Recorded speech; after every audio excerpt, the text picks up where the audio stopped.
Hi, welcome back. This is Doug and Cindy with Help Me Help Mama livecast. Thanks for joining in today. If you have questions or comments, make sure and just type them below, and we really appreciate that. That helps so much, helps us to know what you're wanting information on, so we're talking about what you're interested in, and it helps your other fellow caregivers. They want to hear what you've got to think, so make sure and type in your comments below, whether you're watching this live or whether you're watching it later in the day. Just type them in, and we'll answer them in an upcoming live cast. So today we're going to talk about alternatives in care checklist. This is a big issue, isn't it? It is. It's huge, and you've got to know what the options are. There are many alternatives in care. You, as a caregiver for your loved one, you're there probably from a few hours a day to 24 hours a day. But what if something happened to you? If you had a stroke or a heart attack, or you were injured in a car accident coming home from the grocery store? You know, there's so many things to think about. A lot of times people, this almost slips up on you. It's like you notice mom starting to decline a little bit, and you think something needs to be done, and we don't really know what to do. And then sometimes the decline is sudden, and you got to make some quick decisions. And a lot of thoughts are in your head. One of them, like Cindy just mentioned, and we've heard caregivers say this at all stages, I'm pretty much the only one checking on mom. And what if something happened to me? That's one of them. And there's many things. So today we're going to talk about, in one of our prior live casts, we talked about, mama living at home by herself, if she just declining a little bit. And we talked about well spouse. Okay, so mom living at home alone would be at Journey Stop 1. That's where you stop in and check on her anywhere from 1 to 3 hours a day.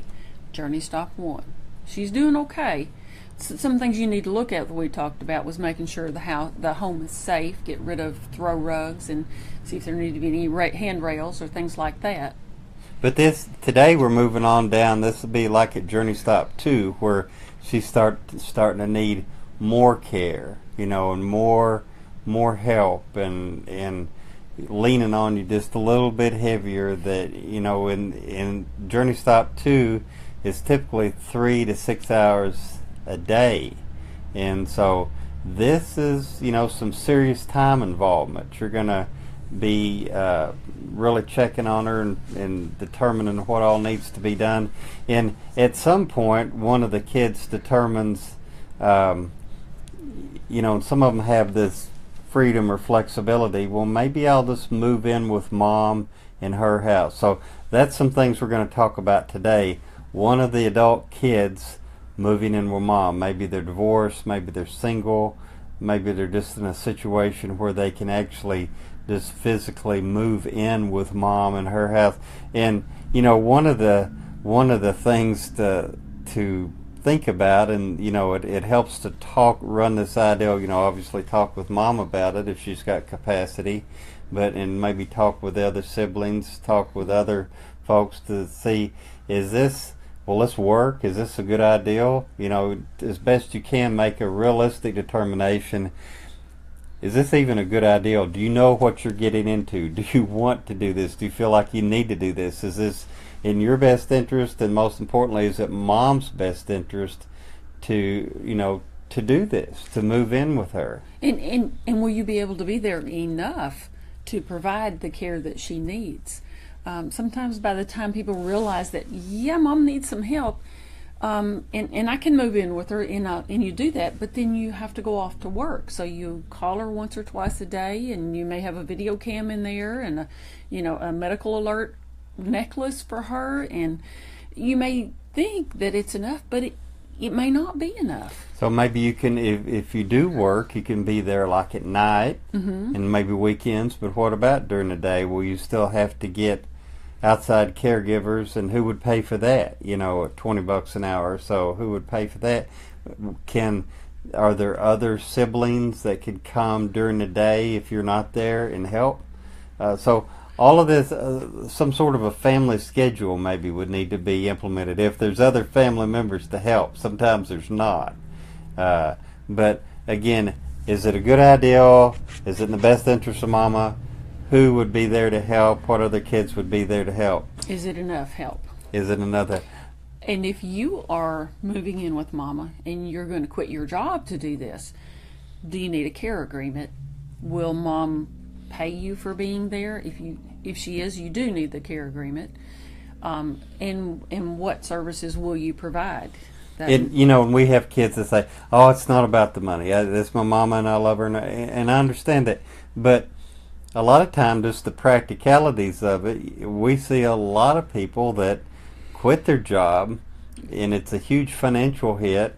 And if Mom's got capacity, she knows that. I mean, she knows what's going on. She sees that, and so she wants to help, wants to pay, and can she pay? Well, it's her money. She can do what she wants to, but for a couple of big reasons. One of them, if she should need nursing home care down the road, and I know a lot of people say, "Well, no, my mom would never go into nursing home." Well, never say never. You don't know. Never. You don't know what's going to happen down the road. Sometimes health can turn south real quick and very seriously. So, for nursing home purposes, if you apply for Medicaid to pay the nursing home bill, and Mom's written out a bunch of checks over a period of months or years to daughter, and you apply for Medicaid, and DHS looks at that, and who's Susie? Oh, it's daughter. Oh, wow, Mom's giving Susie a lot of money, and it may impair her ability to get Medicaid or get it quickly. So,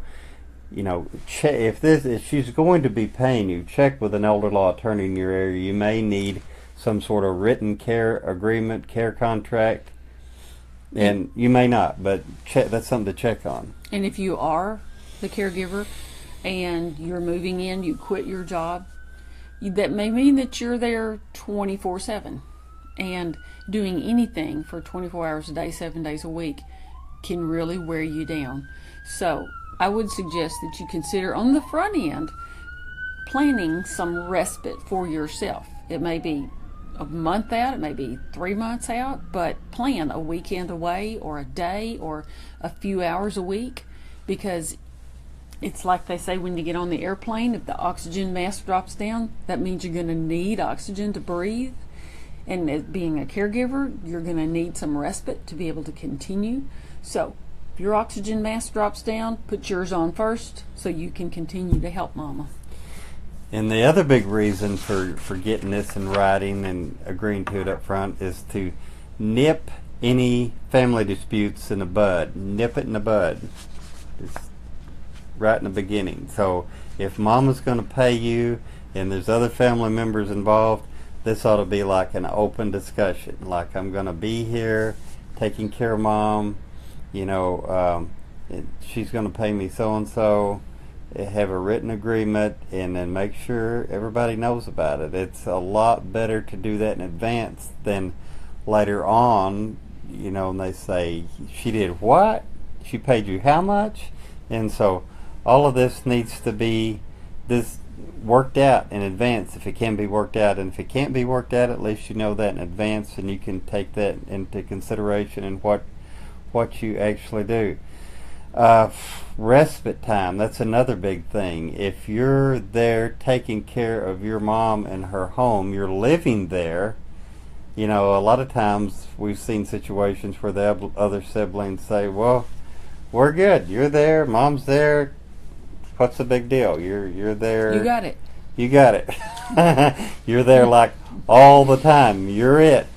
You're it. You're there. You're right. That's like your home. So where are you gonna go? You're at home, and Mom's there. So, and if she needs pretty intensive care, even though you are at home, that's pretty intensive, and not many people can do 24/7, no matter how good a shape you're in. And it will wear you down. So if Mom needs this type of care and you're living there, well, then some sort of agreement needs to be made that, who will give you respite time off, who will spell you, who will come in so you can go even for an hour, even to Walmart to get groceries, even to, to whatever, just to breathe, just to take a walk, Take a nap. take a nap or something. Uninterrupted. And so, can other family members do this? Will they agree to a schedule where they come in and they watch mom for maybe even let you have a night off, and if you still have a separate residence, go spend the weekend at home or something? Or does mom have money for professional outside caregivers to come in to take your place? So all of these are things to be considered. There's a bunch of them, but I guess the point is, don't just lightly. I see people entering into these type of deals without really thinking about it. It's this kind of a knee-jerk thing, like mom needs my help, here I am, just rush into it and clean up the mess later. And a lot of times it is a lot of mess. So if you can the more of these things you can think about in advance and work through in advance, the better off you are. Something we didn't even mention is it's going to be a big change for mom if you move in. I mean, think about it. You hadn't been living in her house for 30, 40 years now, and you're going to move back home? It's a big change. And it's a big change for you. Yeah, and so that's what we say. Is it, that's got to do with, is it in her best interest? I mean, think about it, and so often this doesn't happen. Think about it from her point of view. Is this in what she needs? Will this make her happy? And so, yeah, these are all things to think about. But if you're not there and she does need help, how much help does she need? What kind of help? Could professional caregivers do it? And if they could, and you're still working, will she let them in the house?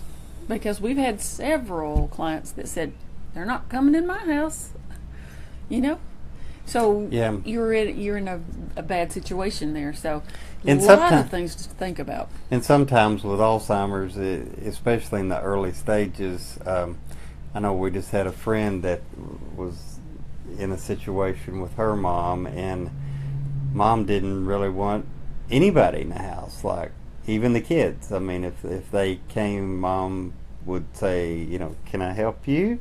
How long are you staying? What are you doing here? And so, yeah, that sometimes it can just be tough. So it's just tough sometimes. Well, those are some of the issues, and we've been talking about the alternatives in care. We've just talked about 3 of them so far. Mom living at home alone. If dad's still alive, mom and dad being at home and kind of leaning on each other, and when that situation works and when it don't. If you missed that episode, go back and listen to that. And then today we talked about one of the kids living with mom in her house. Next time we're going to talk about mom actually moving in with one of the kids, which is just kind of the flip side of what we're talking about today, but that's got its own unique issues. So we're going to be talking about that. If you're in any of these situations, we want your input. We want what you think and what's happened in your situation. So please type your comments in, and we'll talk about those next time. And if you've got questions about, you've been thinking about bringing mom in your house, well, let us know and what questions you got about that, and we'll talk about those next time. But I think that's about all the time we got today. But thanks for joining us on Help Me Help Mama livecast, and we'll be looking forward to your questions. Until next time, have a good day. Thank you for being a caregiver for your loved one. You're making a huge difference in their life.